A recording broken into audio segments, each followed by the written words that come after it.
Друзья мои, у Исаии 43 в стихе 2 есть прекрасное обетование. Я люблю повторять это обетование в своих молитвах и в своих проповедях. Послушайте, что в нем сказано. «Будешь ли переходить через воды, я с тобою». Неважно, если воды мелкие, глубокие или разливы рек. В Библии описаны все эти случаи. Мы видели, как Израиль перешел через глубокое Красное море, перешел через реку Иордан, вышедшую из берегов из-за сильных дождей. А затем Илия перешел Иордан уже не в сезон дождей, но он заставил его воды расступиться.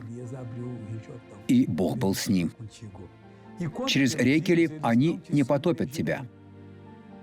Пойдешь ли через огонь, не обожжешься, и пламя не опалит тебя. Посмотрите это свидетельство.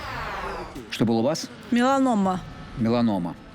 Да, мне сделали операцию по удалению меланомы и тем самым повредили сухожилия и нервы.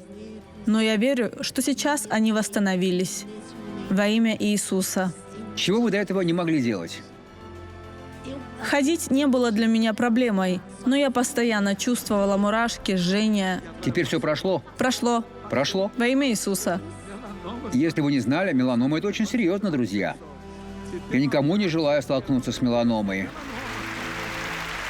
Слава Богу. Помолимся. Отец, я абсолютно уверен, что с тобой не страшны ни глубокие воды, ни разливы рек, ни огонь, Бог. С тобой мир в любой ситуации. Я призываю этот покой для человека, который почти обезумел от этого зла. Выйди из этого человека. Убирайся.